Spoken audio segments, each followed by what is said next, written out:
Okay, in this lesson we are going to evaluate expressions for given fractional replacement values, and we've done this with all kinds of numbers so far.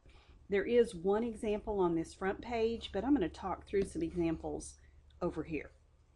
All right, first one, it says evaluate the expression if x is 6/7 and y is 3/4, and the expression is x plus y. So I'm going to have x plus y, which tells me to add 6/7 and 3/4. Now, if I want to, I can come over here and write it as 6/7 plus 3/4 and do it this way. Because I'm adding, I need a common denominator. 7 and 4 will both go into 28. 7 goes in there 4 times, and 4 times 6 is 24. 4 goes in there 7 times. 7 times 3 is 21. It's addition, so I'm going to add those for 45 28.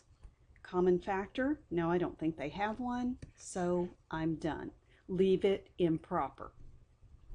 Problem number 2 asks you to find xy, which means x times y. So I'm going to have 1/3 times 3/5. So I think back to my multiplication rules, which says, can you bow tie? Yes.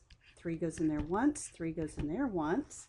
You don't need a common denominator to multiply. So all I'm going to do is multiply the tops, which gives me 1, multiply the bottoms, which gives me 5. This is 1/5. Let's see, the next one,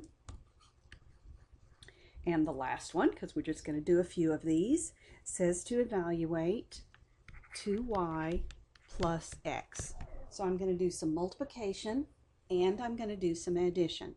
I'm going to multiply 2 times, the value of y is 1/9, plus x, which is 1/8. I'm even going to need to think about order of operations. Aunt Sally, she would tell me to multiply first. All right, I'm going to do this part. That's 2/1. Can I bow tie? And the answer is no, so multiply for 2 on top, 9 on bottom, and I'm going to add 1/8 to that. Now, you might do it here. You might go off to the side and say that's 2/9 plus 1/8. Common denominator, they'll both go into 72. 9 goes into 72 8 times. 8 times 2 is 16. 8 goes in there 9 times. 9 times 1 is 9. Add the numerators for 25 over 72. And there's not a common factor, so that is my final answer, 25 over 72. Okay, so you're going to do a lot of what you've already done. Remember your different rules for multiplying, adding, subtracting fractions.